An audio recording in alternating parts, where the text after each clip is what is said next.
Good afternoon, and welcome to the 2021 National Women's Golf Day. I'm Mark Marshall, PGA Master Professional here at Lake Monticello's golf course, and we are delighted to have play host to such a large group of women excited to continue their game in golf. We'll get started.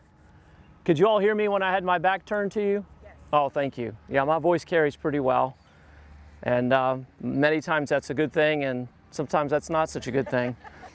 But welcome to National Women's Golf Day 2021. It is exciting to have such a large group of women gathered here to celebrate golf and their journey in golf. I know most of you here. Those of you that don't know me, my name is Mark Marshall. I'm the golf professional here. And this is Steve Schreiner. He's the assistant professional. And we're going to be helping you today with some tips on various aspects of golf. When we decided to do a clinic, a series of clinics in this 2-hour window, I picked the three most important clubs I believe there are in the game of golf. The putter. When you putt, you're going to spend 50% of your strokes putting when you play a game of golf, or nearly 50%. Putting is a huge part of golf. The other part I like about putting is anybody can be good at it. I mean, let's face it, I am never going to drive the ball like Jack Nicklaus or Tiger Woods or name any other professional you know. I just don't hit it that way. I just don't have that physical ability, but I can putt okay. So anyone can do it. So this is a great way to start, and it is a large part of the game. The second most important club is driving, hitting your driver, because that's the beginning of the hole. That sets your whole stage for your day. If you drive the ball well, you get the ball in play, it gives you a sense of accomplishment that, hey, I can do this. Those of you who've golfed can identify with the days you've had when you didn't drive the ball well. You drove it into the trees or dribbled it off the tee or driven it into the water, and it just makes it a harder day, right? Is that true? We can identify with those days. And then the wedge. A wedge is a club that's used up close to the green. And today we're going to work on wedge shots that are shorter than a full swing. And that's a scoring zone. That makes putting a little bit easier. It really separates players. A good wedge player stands alone because they can shoot lower scores even though they might not be hitting the ball the best that day. So a wedge game can really save some strokes. Ben Hogan didn't call it a wedge, he called it an equalizer. So on Ben Hogan's clubs, it's either an E or it'll say equalizer on the bottom. So that would be an equalizer to the game. All right, so let's talk about putting. Before I talk about putting, we have a large group. We have 12 hitting stations. We're going to have 12 on the putting green and 12 at the driving range. We have more than 12 of you here. We'll break you out. You'll have one player hitting at a time, and you'll just get on a line. So if 36 players come, there'll be 3 at each station, and we'll just take turns playing. Okay, so putting. Again, as I said, anyone can do putting, and there's a variety of ways that you can putt. There's really no one size fits all, and that's the great news about putting, because you can sort of have your own little flair or preferences to it. But there's two problems that a golfer must solve putting. Anyone have an idea, a guess on one of the problems? Distance. Who said distance? Someone said distance? Yes, distance. You've got to be able to control the distance that the ball goes. That's one major problem that a golfer must solve, is the distance that the ball is going to travel. More 3 and 4 putts occur because golfers cannot control the distance that the first putt goes. Either hit it way too far or way too short. What's the second problem? Direction. Direction. Of the two, distance is most important. If you can solve the distance equation, the aim will take care of itself. It'll sort of come together. So that's what I want to spend our time on today, is getting the distance down. All right? So I like to break the game down into 2 segments. Things you do before you swing the club and things you do during the swing. So we're going to practice the cones today, so I've set a cone there for myself. And one of the things, no, you're safe. I'm not that bad. I'm actually a fairly decent putter. You're safe. Don't worry. So some of the things you do before you swing the club is you'd place your hands on the club, you'd place your feet beside the ball, you get the club lined up behind the ball, and you generally look at the hole. So those are some of the things that you would do. And when Steve and I walk around, if you have a question on one of those things, we'll answer it for you. But it would take too much time for me to go through all of those steps. All right? So let's talk about how we're going to control the ball distance. So I putt it from here and it's going to stop at that cone. The primary controlling factor is length of swing. And when you swing the putter, you want to swing it at a consistent cadence. You've heard the grandfather clock analogy. A grandfather clock has that big arm that swings back and forth. So I like to have the kids say tick, tock, or you can say right, left, back, through. So you can say those words to yourself, and I actually think that it's better if you say them out loud. So this is what you're going to do before you actually swing at the ball. You're going to be beside the ball, and you're going to look at your target, which is the cone. You're going to look at it the whole time, and you're going to look at that and you're going to say back, through. And the eyes send signals to the brain. The brain is an amazing computer. Now, I'm not here to tell you you're going to get the distance right on the first one, but this is how you're going to practice, and you'll start getting the distance right. Just trust your brain and your eyes. So it's going to be back, through, back, through. I'll do that twice, then I'll move to the ball, and I'll copy that. Well, I didn't quite copy that, did I? So that didn't go far enough, did it?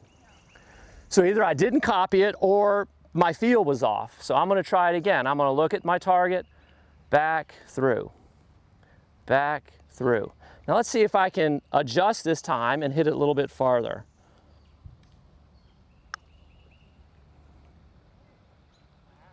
That was better, wasn't it? Yeah. So I adjusted. So each of you are going to have 3 golf balls, and we're going to work on that. So the assignment is to do practices, thinking back, through, and saying it aloud, back, through. And in fact, I'll coach you the first time around as we go, and then copy it, back, through. So that was pretty good. And I didn't even think about my aim there. Didn't think about it. So we're going to say back, through aloud. You're going to swing the putter on a consistent cadence, not aggressively, just at its own weight, just like a grandfather clock, at its own weight. And you control the length, the distance that the ball goes by the length of your swing. If it's going too far, what do you have to do to your swing? You got to make it shorter. If it's going too short, what do you have to do? Make it go longer. That's exactly right. So not harder, it's shorter or longer. That's exactly right. A lot of people that I work with, when I give them lessons, they regulate power with how hard they hit it. Okay, so watch out, ladies. So this is like this. So see how I poked at that? Thank you, Lauren. See how I poked at that ball? That is one way of regulating power, but it's very difficult. It's not very repeatable. That requires a tremendous amount of practice. But if you swing at a consistent cadence, a predictable cadence, you're swinging the putter at its own weight, nice and evenly, then the only variable is the swing length. And your eyes are your gateway to your feel and your touch.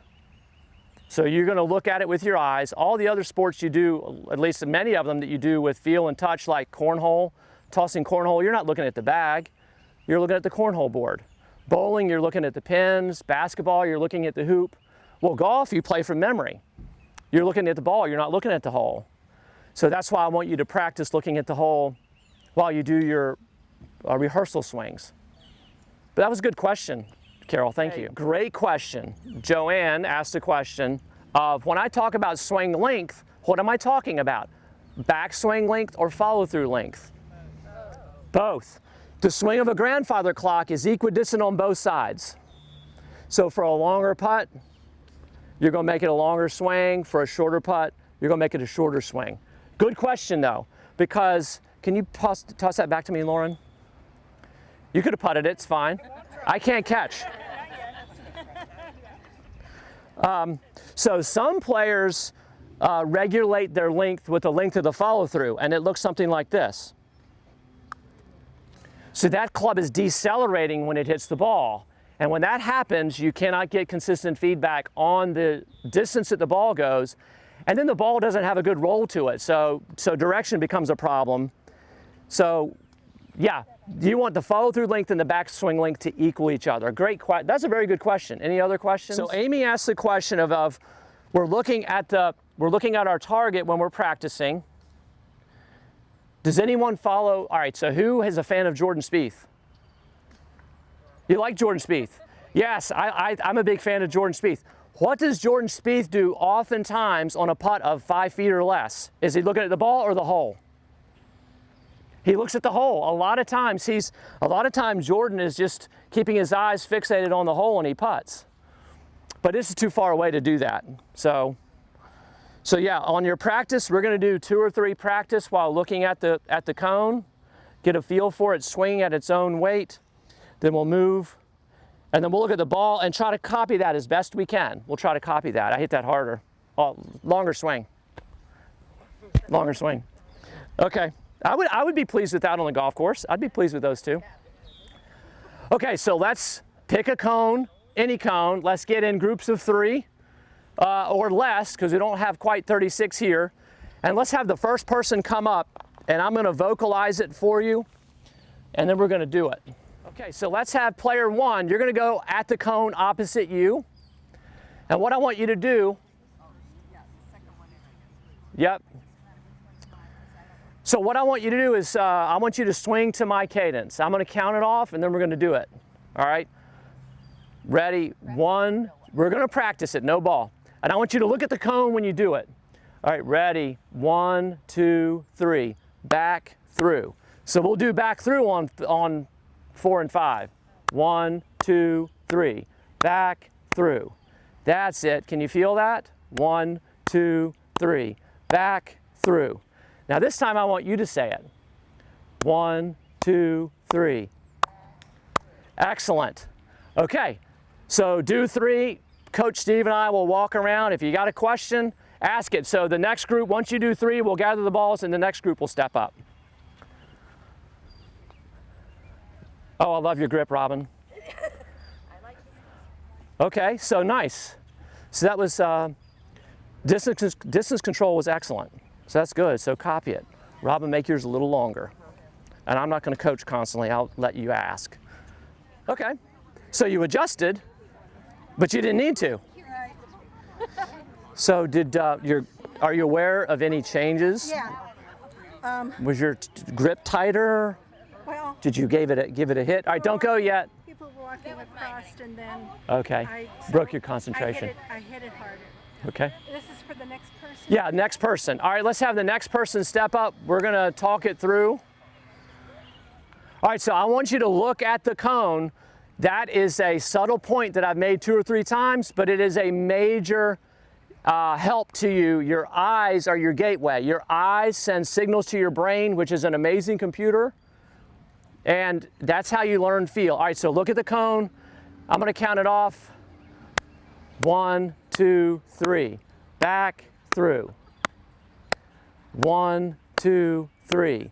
Back through. Yep, keep looking at the cone when you do it. 1, 2, 3. Back through.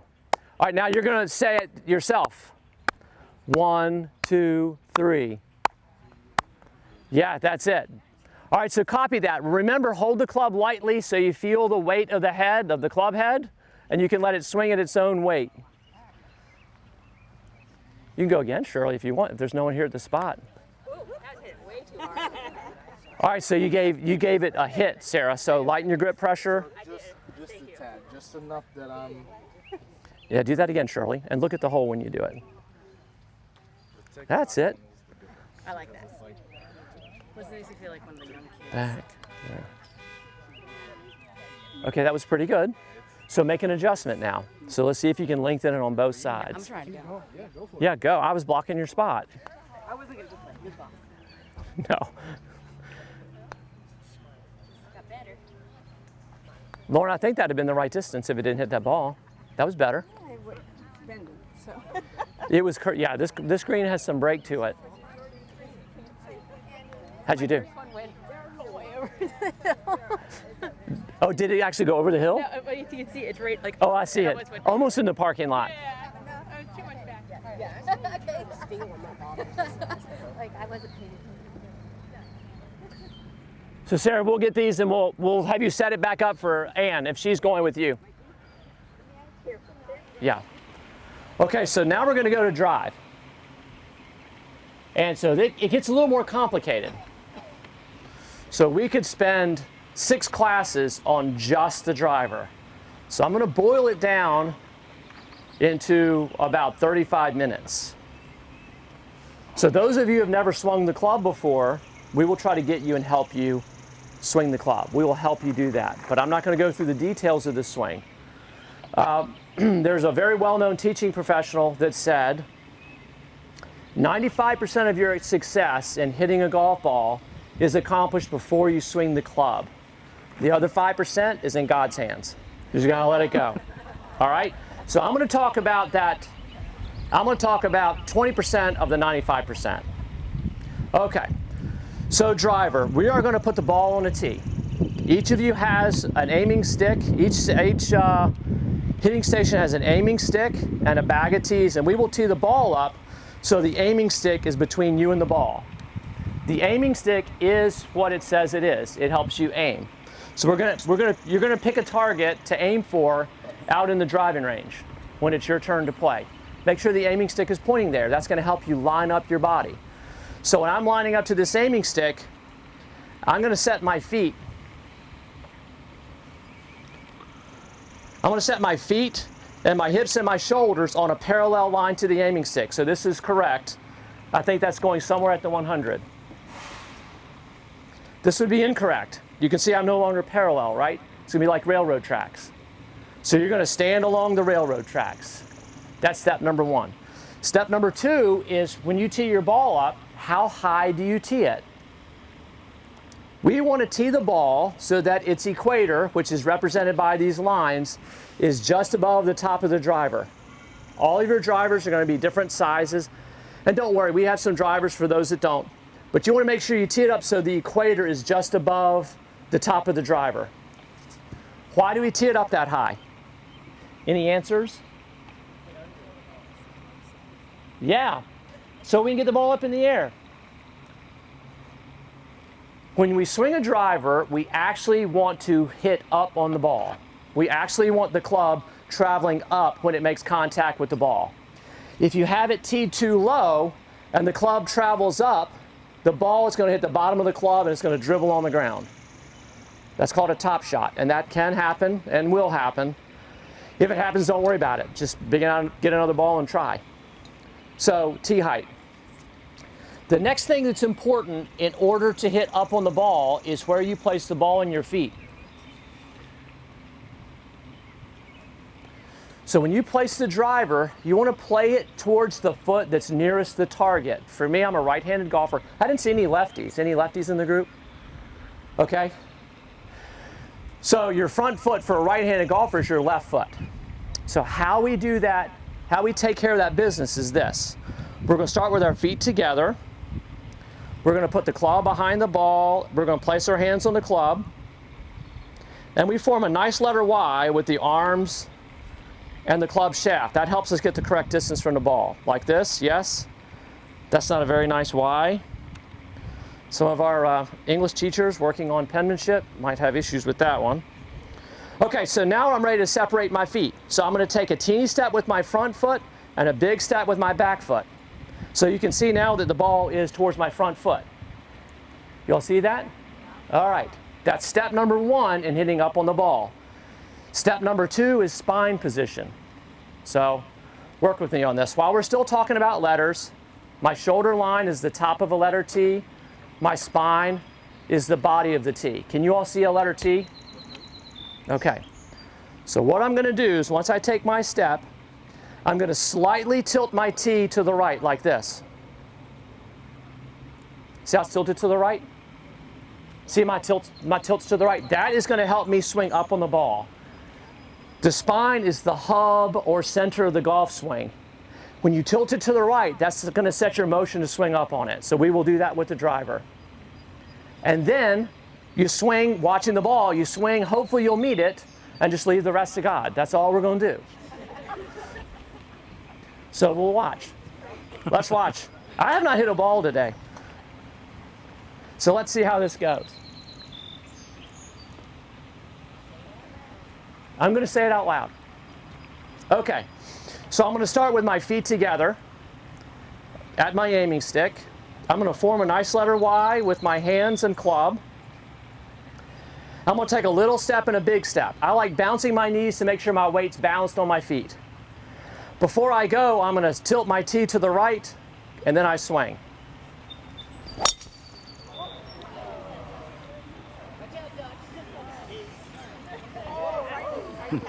Okay, that was okay. That was okay.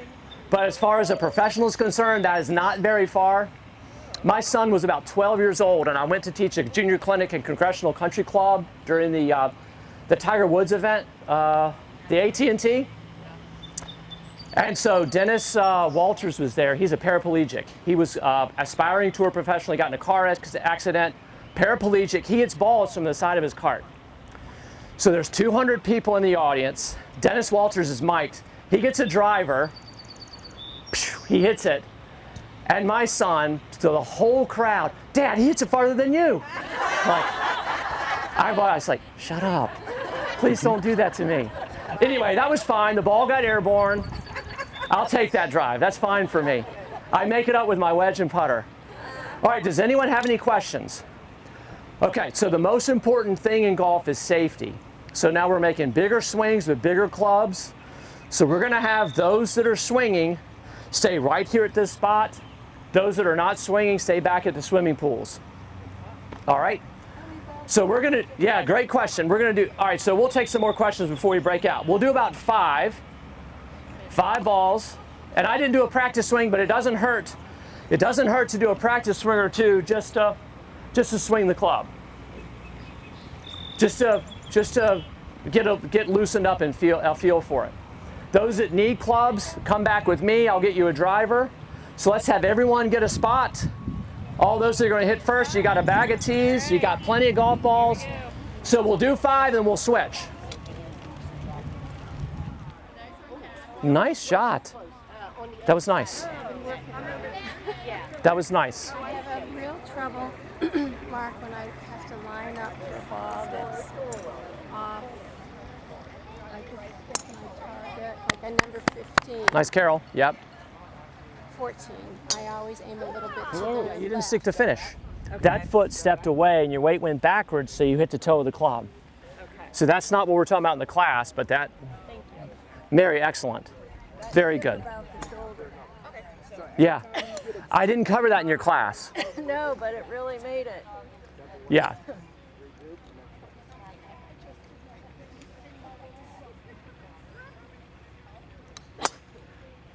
Nice, Brenda. Way to go. That's good. Nice and straight. That was better, Amy. Your grip, Kathy. I know. Yeah, that's fine. Yeah, no, that's fine. So the ball position's fine. So I probably wasn't following through all the way, maybe? I think. I wasn't in the correct spot to see you, but I believe that you bring your arms in. When you swing, I believe you're, instead of extending through, I think you're bringing your arms in like this, and that makes it hit the toe and go right. Good. So far, so good. Yeah, good. Good. Good. Don't worry about that. Now, before you go, let's tilt your tee a little to the right. Okay, good. Now, relax and swing through the ball. Ooh. There you go, Denise. So now we're going to do wedges. So putting, you use your putter and the ball is on the shortly mown grass, which is the putting green, and you use your putter. If you're just off the green in the fairway or fringe, you can also use your putter. But we want to use our wedge when we get off of the green, probably about 5 yards, 10 yards. We're going to use your wedge to get the ball in the air, on the green, landing, and then rolling towards the hole. So to put this in perspective, I put swimming pools out. That would represent your landing zone, or where you want the ball to land on the green. Theoretically, this would not be closely mown grass. It would be thicker, rough grass like this. And your goal would be to have the ball get in the air, land on or near the swimming pool, and then it would roll to where the hole is. Everyone understand that? Okay. So this is opposite driving. So whatever you did with driving, we're going to reverse it. So let's talk about that a little bit. So when you stand to your station, we're still going to have the ball here. The aiming stick is going to be between the ball and your feet. That's how we're going to set up to it. The aiming stick serves a purpose in how to align your body to the target. I'm not teaching about that today, but it still will help you learn if you pay attention to the aiming stick, making sure that it's at the swimming pool. That'll help give you a guide and a feel for your direction. All right, so I'm going to turn this way so most of you can see me. So with the driver, we're going to reverse everything. With the driver, we had a narrow stance or a wide stance. We had a wide stance. So what does that mean we're going to do with a chip or with a wedge shot? It's going to be narrow. So it's going to be narrow. And you can start with them together if you want. The ball with your driver was opposite your left foot or your front foot. So where will it be with your wedge? We're going to play it towards your back foot. We're going to play it towards your back foot. So your letter T was tilted to the right. What are we going to do to your letter T now? It's going to be slightly to the left. So watch when I do this. The ball is going to be back. I'm going to tilt my T slightly to the left, and that's going to put my weight up on the front foot. In order to make good, clean contact with your wedge, you need to have your weight favoring your front foot. So I can get it on my front foot, but still not have my spine right. So it's on my front foot. But see how my spine's this way? I'm going to hit the ground before the ball almost every single time when I do that. So we want a nice tall spine, if not a forward-leaning spine, a forward-leaning T, weight favoring the left. All right, so let's talk about that swing. The swing is going to be like that of the putting swing. It's going to be a pendulum motion. It's going to be back and through. So it's going to be like this. Back, through. Back, through. The follow-through length, who asked about the length of the swing? Was that you, Carol, or you, Joanne? One of you asked about the length of the swing. They should match each other. The follow-through length should be equal to that of the back swing length. That's really important, and it should be an evenly paced swing. How long should the swing be? It should be a feel type thing. I like to think of the swing in the wedge as though you are the face of a clock. I like to think of my head is at 12 o'clock and my feet are at 6. When I swing this wedge back for a little short distance like 5 yards, I'm probably swinging it back to 7:30. Who can do the math on the other side? Someone that can tell time with a clock. 5:30? 4:30, okay. So we're going to do the same thing without looking at the hole this time that we did on putting. We're going to do a few practices. So I'm going to go for that swimming pool. A narrow stance, ball back, forward leaning tee, 7:30 to 4:30. I'm going to just graze the carpet. Then I'm going to move to the ball. I'm going to relax. I'm going to copy that. That was pretty good. It didn't go in the pool like I did on one of them, but that was not bad. That's what a wedge shot would look like.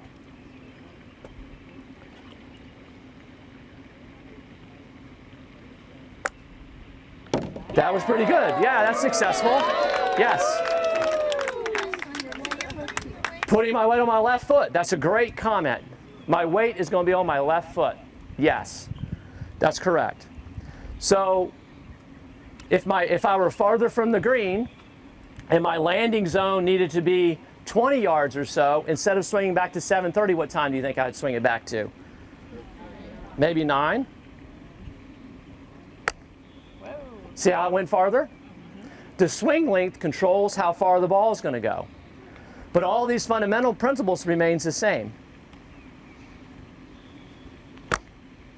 Do you see a difference? See how I fell back? And you heard it clunk and then the ball?